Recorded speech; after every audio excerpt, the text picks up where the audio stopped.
Hi all അസ്സലാമു അലൈക്കും. എല്ലാവർക്കും സുഖം തന്നെയല്ലേ? ഇന്നത്തെ റെസിപ്പി എന്ന് പറഞ്ഞാൽ നല്ലൊരു പെർഫെക്റ്റ് കട്ട്ലേറ്റിൻ്റെ റെസിപ്പിയാണ്.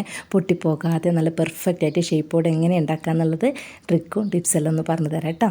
ആദ്യമായിട്ട് കാണുന്ന കൂട്ടുകാരുണ്ടെങ്കിൽ ഒന്ന് സബ്സ്ക്രൈബ് ചെയ്ത് സപ്പോർട്ട് ചെയ്യണം. അതുപോലെ തന്നെ വീഡിയോ ഇഷ്ടപ്പെട്ടിട്ടുണ്ടെങ്കിൽ ലൈക്ക് ചെയ്യാൻ മറന്നു അല്ലേ.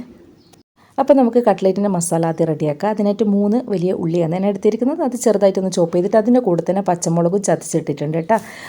ഉള്ളി ചോപ്പ് ചെയ്യുന്നതിന് തന്നെ പച്ചമുളക് ഇട്ട് എന്നിട്ട് ഉപ്പിട്ടിട്ട് ഒന്ന് വഴറ്റുക. ഈ ഉള്ളി ഭയങ്കരമായിട്ട് അങ്ങനെ വഴറ്റാൻ പാടില്ല കേട്ടോ. ജസ്റ്റ് ഒരു ഇതായാൽ മതിയേ. ഇതിന് വേണ്ടത് 1 ടേബിൾ സ്പൂണുള്ള ഇഞ്ചി വെളുത്തുള്ളി പേസ്റ്റാണ്. അപ്പോൾ അതും കൂടി ഇട്ട് കൊടുത്തിട്ട് ഒന്ന് ഹൈ ഫ്ലെയിം തന്നെ. ഇതിലുണ്ടാക്കുമ്പോൾ നമ്മൾ ലോ ഫ്ലെയിം ഒന്നും ആക്കണ്ട കേട്ടോ. പക്ഷേ കൈ എടുക്കാതെ ഇളക്കിയിട്ട് നല്ല കരിഞ്ഞു പോകാതെ ശ്രദ്ധിക്കുകയും ചെയ്യണം കേട്ടോ.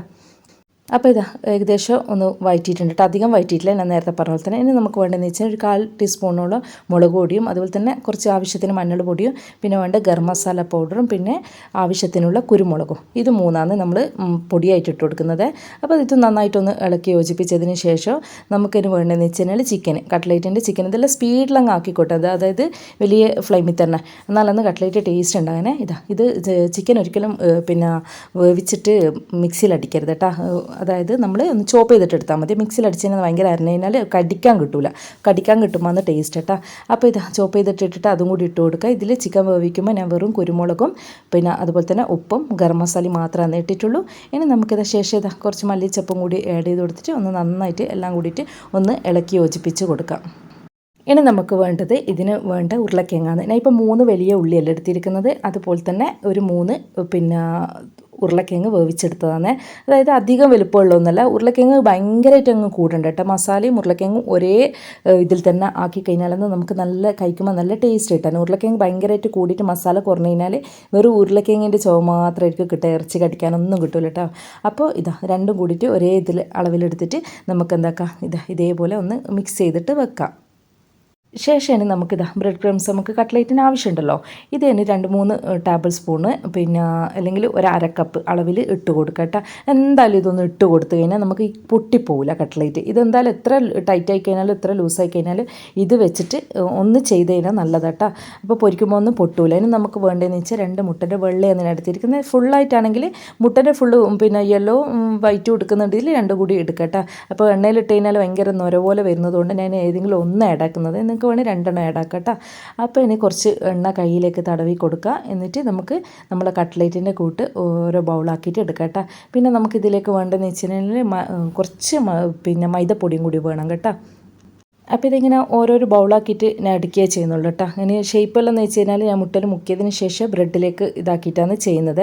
ഇത് ആദ്യം തന്നെ ഷേപ്പ് ചെയ്തിട്ട് ഞാൻ വെക്കുന്നില്ല. ഇങ്ങനെ ബൗളാക്കിയിട്ട് ഇങ്ങനെ ഓരോ ബൗളാക്കിയിട്ട് വേഗം അതിന് ഇങ്ങനെ ഉരുട്ടൊന്നും വേണ്ട, ഷേപ്പൊന്നും വേണ്ടൊന്നുമില്ല കേട്ടോ. ജസ്റ്റ് ഒന്നിങ്ങനെ കൈകൊണ്ട് ഇങ്ങനെ ഒന്നാക്കിയിട്ട് പൂരിൻ്റെ പോലെ ആക്കി വെച്ചാൽ മതി കേട്ടോ.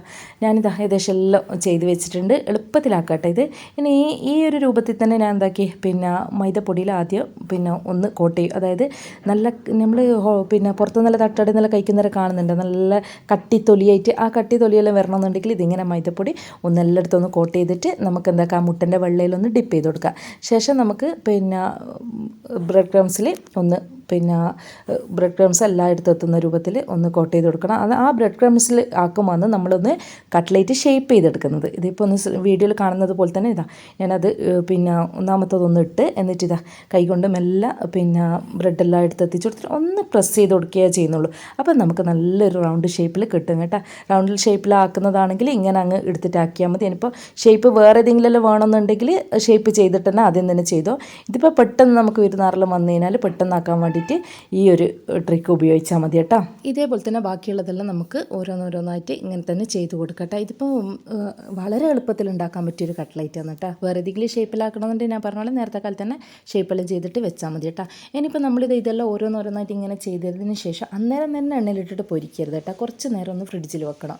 എന്നാലന്ന് നമുക്കൊന്ന് സെറ്റായി കിട്ടാൻ.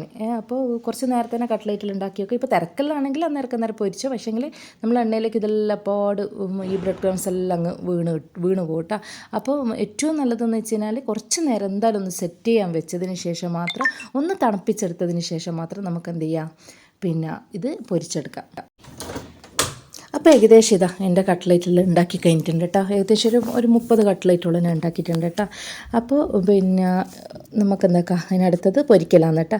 അപ്പോൾ ഇങ്ങനെ ഒരു ഫ്രൈ പാൻ പോലത്തെ എടുത്തിട്ടുണ്ടെങ്കിൽ നല്ലത്. എന്നാൽ പിന്നെ പരന്നത് പോലത്തെ എടുത്താൽ നമുക്ക് കുറേ ഇട്ടിട്ട് വേഗം തന്നെ പൊരിച്ചെടുക്കട്ടോ. അധികം കുറേ മുങ്ങിപ്പൊരിയത്തക്ക വിധത്തിലുള്ള എണ്ണയൊന്നും ഒഴിച്ച് കൊടുക്കേണ്ട, ഒരു ഹാഫായിട്ടുള്ള എണ്ണ ഒഴിച്ച് കൊടുത്താൽ മതി കേട്ടോ. ശേഷം ഇതാ ഫ്രിഡ്ജിൽ വെച്ചിട്ടാണ് ഞാൻ എടുത്തിരിക്കുന്നത്, തണുപ്പിച്ചെടുത്തിട്ടുള്ളത്. അപ്പോൾ നമുക്ക് ഓരോന്നോരോന്നായിട്ട് ഇങ്ങനെ ഇട്ട് കൊടുത്തിട്ട് അന്നേരം തന്നെ തിരിച്ചിടാനോ മറിച്ചിടാനോ ഒന്നും നിൽക്കരുത് കേട്ടോ. ഒന്ന് ജസ്റ്റ് ഒന്ന് ചൂടായി എന്ന് കണ്ടതിന് ശേഷം ഇതാ ഇപ്പുറത്തേക്ക് തിരിച്ചിട്ട് കൊടുക്കുക. അപ്പോൾ ഇത് പൊട്ടുമൊന്നുമില്ല, കാരണം നമ്മൾ മൈദയിലെല്ലാം പിന്നെ കോട്ട് ചെയ്തുകൊണ്ട്, മൈദപ്പൊടിയെല്ലാം കോട്ട് ചെയ്തുകൊണ്ട് തന്നെ നല്ല പെർഫെക്റ്റ് ആയിട്ട് തന്നെ കിട്ടും കേട്ടോ. അപ്പോൾ ഇത് കഴിക്കാനും നല്ല ടേസ്റ്റാണ്. ഇതാണ് എളുപ്പത്തിൽ ഞാൻ ഉണ്ടാക്കുന്ന ഒരു കട്ട്ലേറ്റ് കേട്ടോ. അപ്പോൾ ഇതിൻ്റെ റെസിപ്പി കുറച്ചാൾ ചോദിച്ചിട്ടുണ്ട്, കുറേ ആളെന്നല്ല കുറച്ചാൾ ചോദിച്ചിട്ടുണ്ടായിരുന്നു. അപ്പോൾ അതുകൊണ്ട് അവർക്ക് പ്രത്യേകമായിട്ട് സ്പെഷ്യലായിട്ട് ഇട്ടത് കേട്ടോ ഈ ഒരു വീഡിയോ. അപ്പോൾ ഏകദേശം ഇതാ എൻ്റെ പിന്നെ കട്ട്ലേറ്റെല്ലാം പൊരിഞ്ഞ് വന്നിട്ടുണ്ട് കേട്ടോ. വീഡിയോ ഇഷ്ടപ്പെട്ടിട്ടുണ്ടെങ്കിൽ ഒന്ന് ഷെയർ ചെയ്യാൻ മറന്നു വരില്ലേ. അതുപോലെ തന്നെ ഒരുപാട് റെസിപ്പീസ് ഇട്ടിട്ടുണ്ട് ചാനലിൽ, നല്ല റാഗിൻ്റെ ഇട്ടിട്ടുണ്ട്. കാണാത്തവരുണ്ടെങ്കിൽ ഒന്ന് കാണണേ.